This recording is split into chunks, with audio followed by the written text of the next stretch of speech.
Hi everybody, welcome to Oxford Community Television. I'm Terry Stiles and my special guest today. This is a special that I think all of us need to hear about. It affects every local community in the state of Michigan, and my guest is Kevon Martis. Kevon, welcome to the studio. Kevon drove here on a snowy day from Adrian, Michigan, and you are representing Citizens for Local Choice, correct? Yeah, that's correct, and I'm glad to be here. I'm glad you're here. I'm glad you made it safely too. Absolutely. So the issue is there is a bill that went through the House. It's called House Bill 5120. And this bill basically takes local control away from communities as to wind and solar energy and telecommunications as Battery well? storage. Battery storage, okay. So talk about that bill a little bit and how that happened. Sure. And how quickly or slowly that might have happened. Of course. Well, last fall there was a bill introduced, I think in October, HB 5120, and some companion legislation. And the purpose of the legislation that we're involved with is that it took away local township and county regulatory authority, zoning authority over utility scale wind farms, solar plants, and large scale battery energy storage facilities. And so the bill was introduced quickly one evening, 18 hours before the very first hearing on it. It was, I'm not trying to be partisan here, but the fact is it was completely a Democratic package. The Republican legislators didn't see it until the night before.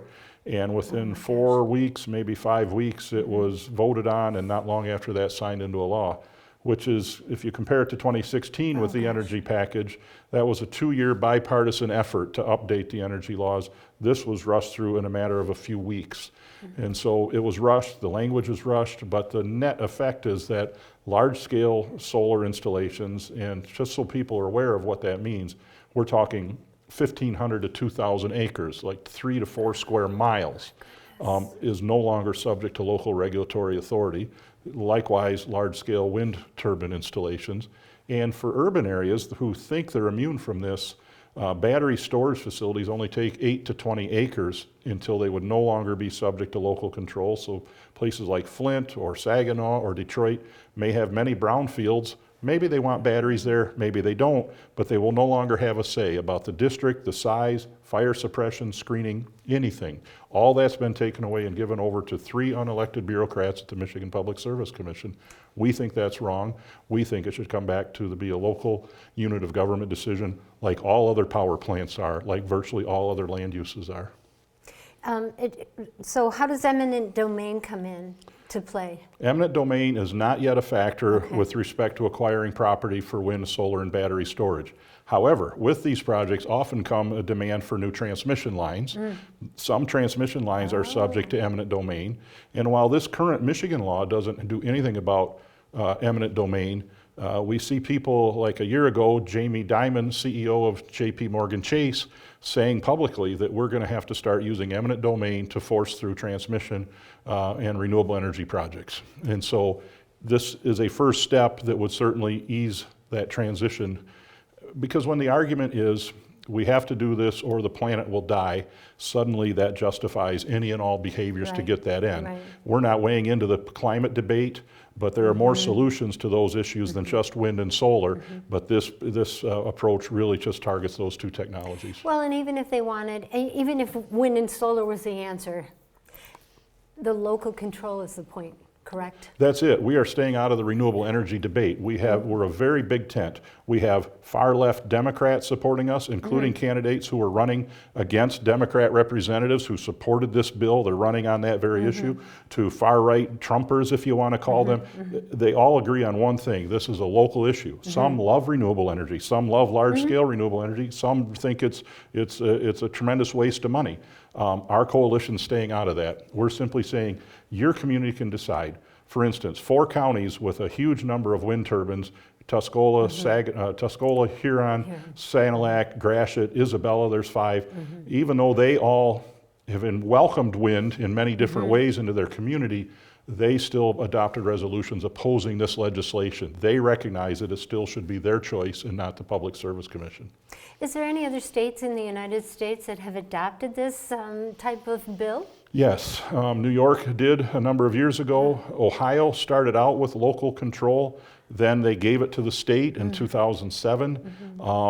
And over a number of years, as the local folks continued to come to Columbus, they said, we want a voice. Ohio now has the ability, county by county, to just pass by a single vote to ban wind and or solar in all or part of their jurisdictions. By a single vote. By just one vote of the majority vote of their county board of commissioners. But the proponents of this bill have been saying that Ohio and Wisconsin have state level control of this land use, and it's been a much smoother path for development. But the statistics show something different. Sure. Michigan actually has twice as much wind capacity installed on the ground than Ohio and Wisconsin combined with state level siting, and we're at par with those two states with respect to solar. They've grossly overstated the harm that they have from local regulation of these things. They've made a much bigger case out of it than in fact is. Well, so then how does the Citizens for Local Choice propose to reverse this bill? And is that possible? In other first, let me ask this question. In states that have passed the bill, have they been successful in reversing it? I don't know of any other attempt to reverse it except the legislative action in Ohio where the constituents kept demanding change. Okay. There may have been another initiative. Not all states that I know of have the right of legislative initiative, but we may be breaking new ground. But our bill is very targeted on just one aspect, and that's the local control of zoning. That needs to come back to the citizens where it has always remained. We're staying out of the larger energy debate. That's the Green New Deal legislation was enacted at the same time. That's a fight that other people can get into. That's not our fight. So what is it that the committee is doing, or the group, Our right? group, The yeah. committee, the group. So What are you doing to reverse this? Sure. Is that what you're trying to Yes. do? What's the process That's now? exactly right. So under Michigan law, we're allowed to initiate legislation of our choosing. So we have drafted legislation that has the narrow effect of just reversing the local siting preemption that we find so problematic, that reverts everything to the Public Service Commission. The process is that we need to circulate petitions. We need 360,000 signatures roughly, but our target is 550,000 for a margin of error. We have 180 days, but if we want it on the 2024 ballot, which we do, because this law goes into effect November 29th, so if we can get to the ballot box prior to then, we can stop what we perceive to be the biggest harms. If we can do that by May 29th, then we will get it on the ballot this fall. Now, the legislature would have 40 days after our signatures are certified to adopt the bill on their own if they wanted, but we don't expect that to happen. So this will be a fight. It will be an expensive fight. The forces that are aligned against us are large, very well-heeled environmental and energy companies. And so The lobbyists. it's a David versus Goliath battle.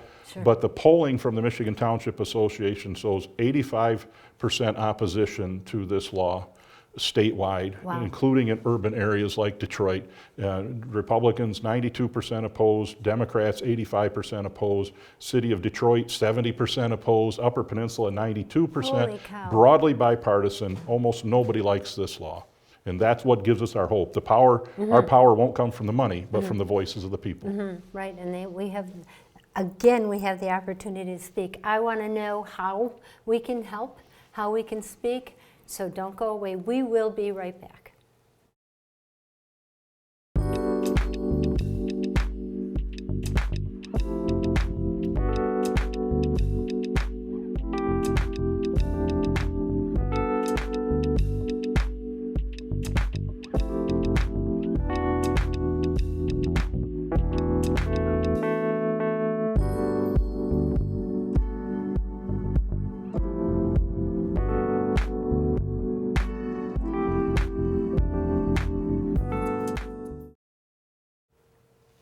Welcome back to Oxford Community Television Studios. I'm Terry Stiles, and I am with Kevon Martis of the Citizens for Local Choice, and to me that is music to my ears. We've been talking about losing local control when it comes to solar, wind energy, telecommunications. Battery storage. Battery storage. Yep. Battery storage has always been a concern for me. I've read so many bad things about it, and the leakage and what the wind turbine does to the environment. So let's talk about the environment for one thing. Do we want huge, massive amounts of wind and everything else that they want to put in here without us saying, no, let's only have 4 or 5, not 45? Well, I do have my opinions on those types of matters on energy generation, and they're well publicized on the internet, but our coalition is focused not on the harms or the benefits of these various technologies, but on the fact that every township, every county is best equipped to make those decisions. But with respect to battery storage in particular, I would say, because we deal with this in my township where I serve as a zoning administrator, it's such a new technology, we don't understand the risks, we don't understand even what kinds of things to regulate for. But if it's bigger than 50 megawatts, which only takes a really limited number of acres, maybe 8 to 20 acres, it won't be a local decision, it will be a state decision. And so we wouldn't be able to locally require screening, noise limits, fire suppression, or even decide which district it goes in. And the example I make is Flint with their large Buick City site. Somebody could conceivably lease that and put thousands of megawatts of battery storage there. Well, maybe Flint wants that, maybe they don't, but once the lease is signed, Flint would have no ability to speak to that except to complain. But likewise, Detroit or Saginaw or Redford, or you pick wherever there's a place with 8 to 20 acres with some transmission, those communities have lost their ability to have any say on that too. So it's not just a rural issue. So where does the standard of regulations come from? Well, it's a good question. So in other words, who picked the noise limits for the wind and solar facilities? We don't know. But I was at the hearings with the Public Service Commission Chair, Mr. Scripps, who by all accounts is a nice person. I'm not demeaning him, but he was asked by a legislator, where did this setback distance come from? He said he didn't know. Where's the noise limit? Where did that come from? Because it seems to be much higher than we see in other places like Australia or Europe. He didn't know. And so the Public Service Commission doesn't have a history of regulating land uses. They regulate energy policy and distribution.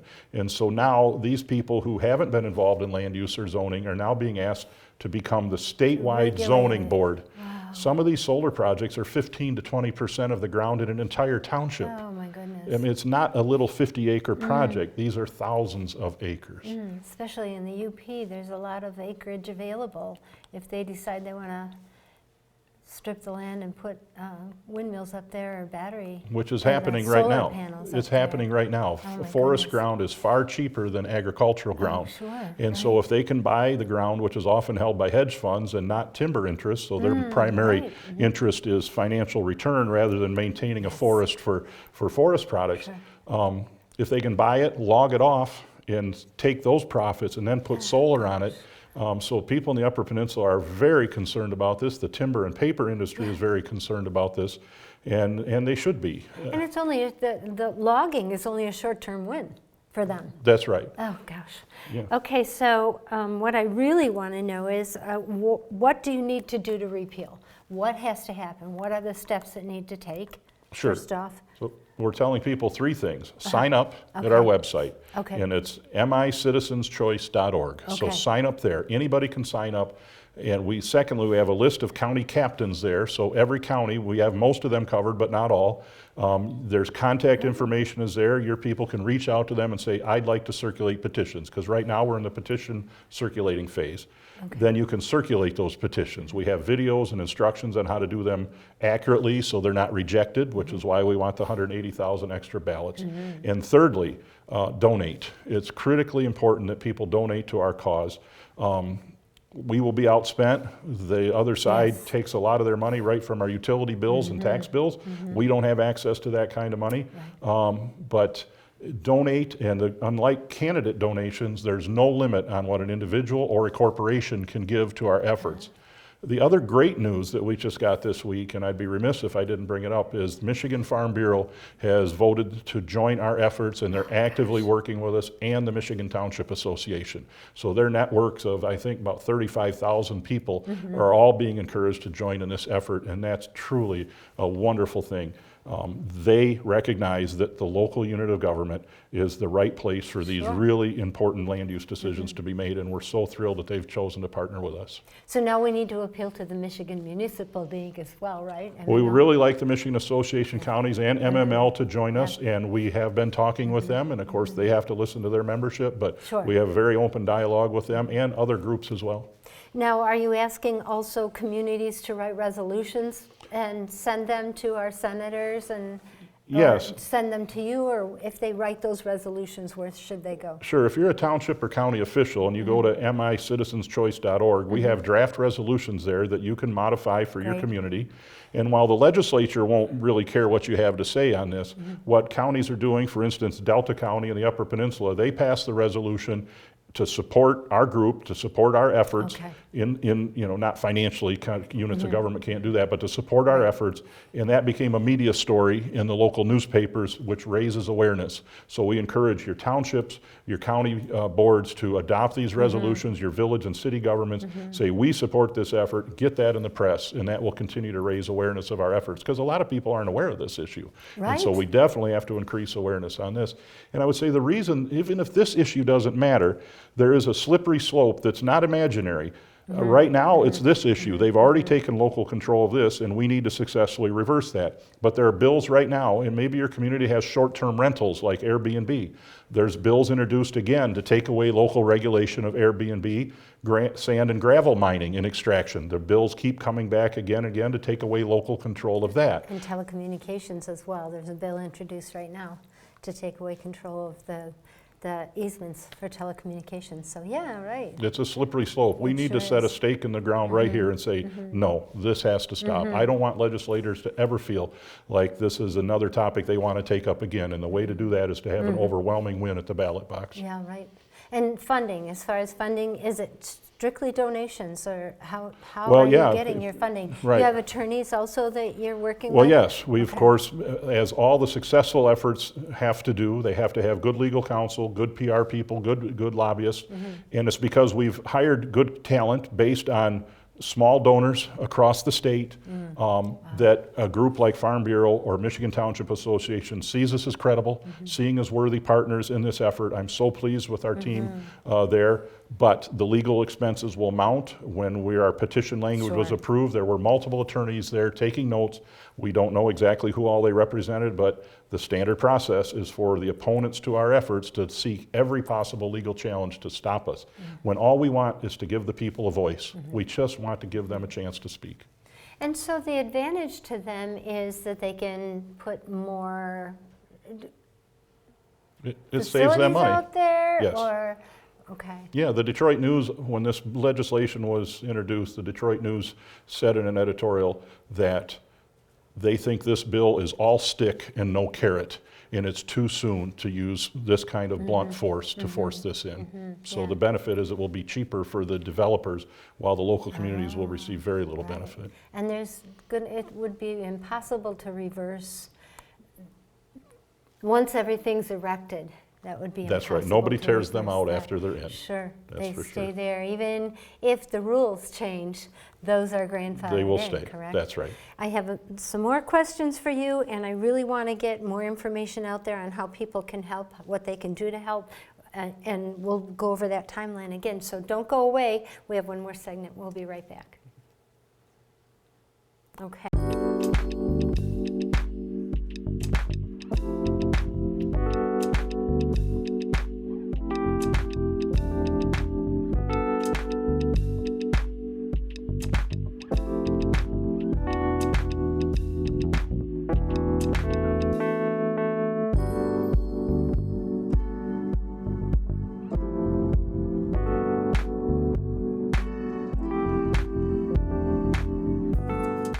Nearly 500 African Americans in the U.S. suffer from sickle cell disease. 1 in 3 African American blood donors is a match for patients with sickle cell. 1 appointment to donate blood with the American Red Cross can help save a life. Will you be that one? Visit redcrossblood.org/ourblood today to schedule an appointment at a location near you. Hi, welcome back to Oxford Community Television Studios. I'm Terry Stiles, and I am with Kevon Martis, and he is a committee member for the Citizens for Local Choice. We've been talking about a House bill that already went through and passed and signed by Governor Whitmer that allows wind and solar companies to pretty much do what they want in our own little communities, correct? That's largely correct. While the law gives lip service to the idea that you can have a locally compatible ordinance with the states, it's really, you can approve it locally under the state's rules or let the state do it, so you don't really have any choice. So to be clear on that, there is a place for the locals to say something, but only if it's yes.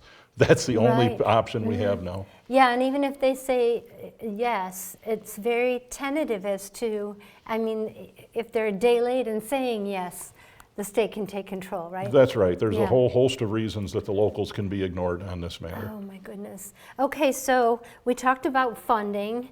So you are, do you have a GoFundMe page or anything similar to that? No, all our donations are available right on our website at micitizenschoice.org. Okay. You can mail a check. We get the most bang for the buck because when you do online, of course, the processor takes a percentage of that. But yeah, we really encourage that. The other thing people can be doing, if you're a township or county official or city municipal official listening to this, we are still, I would encourage you to reach out to the Michigan Association of Counties and Michigan Municipal League and encourage them from your membership to support our efforts.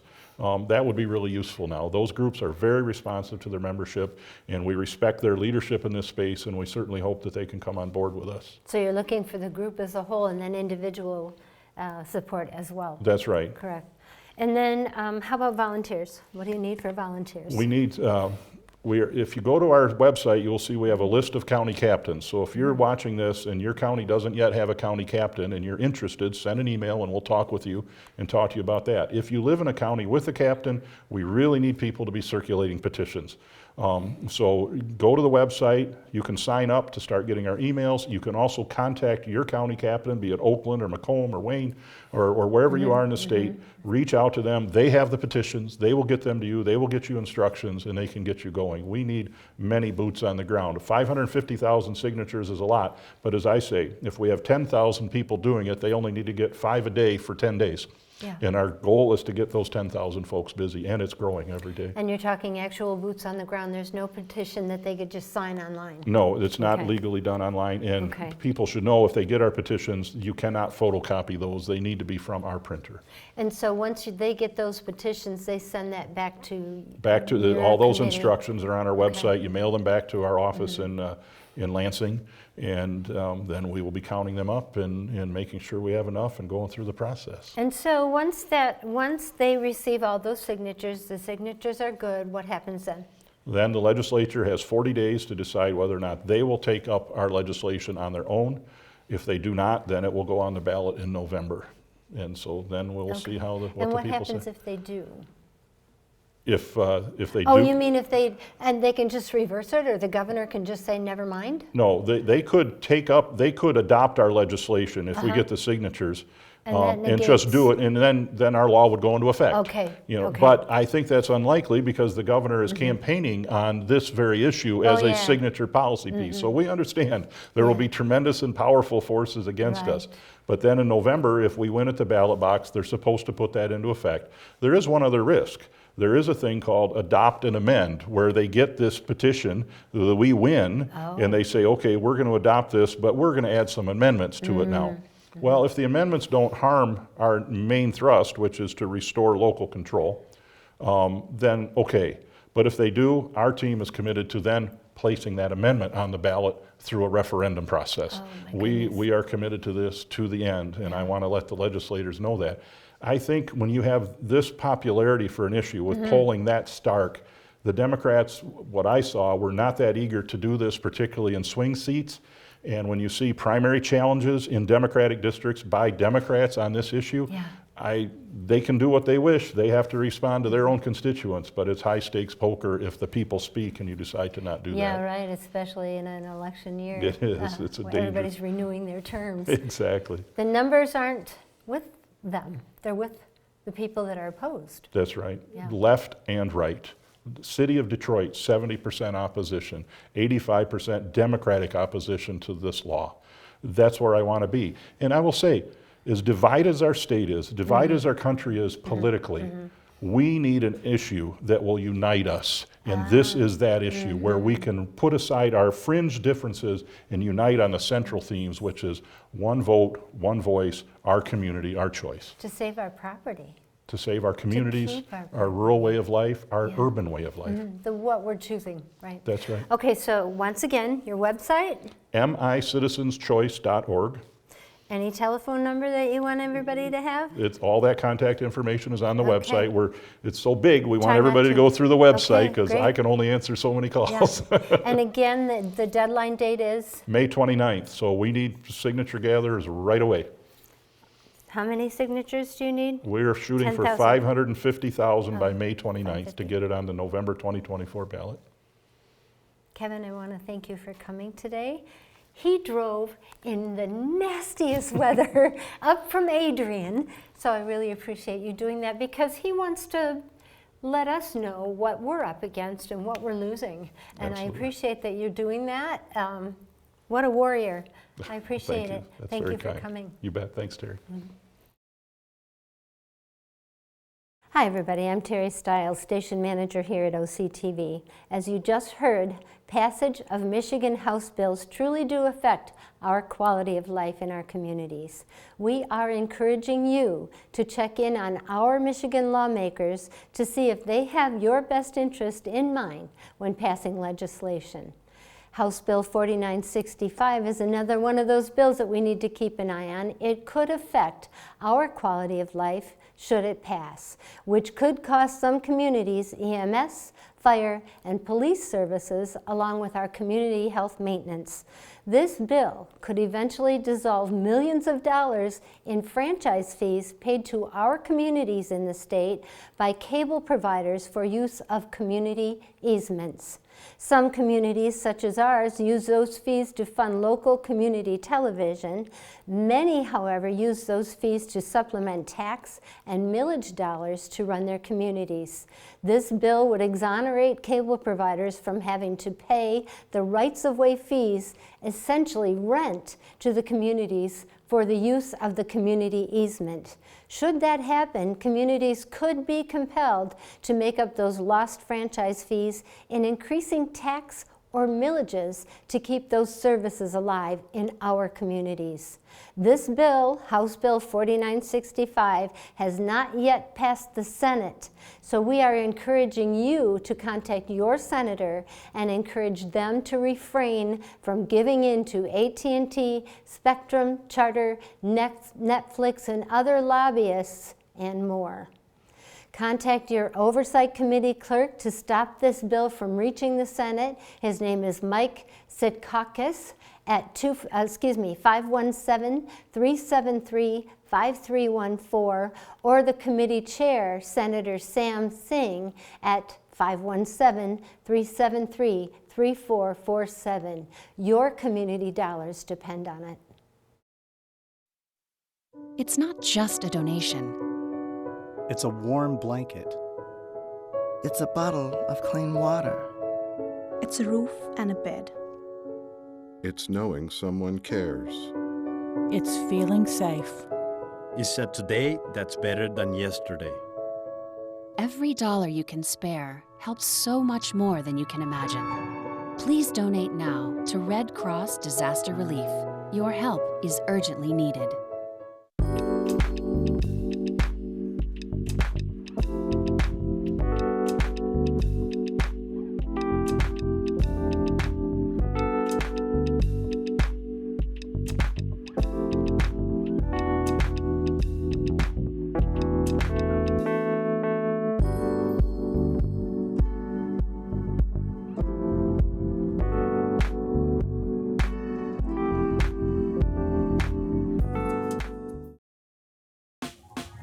Last week, Brandon met a girl on a dating app.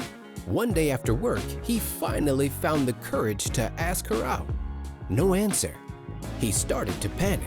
Was he being too pushy? Maybe it was too Hey, sorry I didn't respond. I was driving. I would love to go on a date. How does tonight sound? Brandon tried to play it cool, but inside he knew a girl so smart, so responsible, she must be a keeper.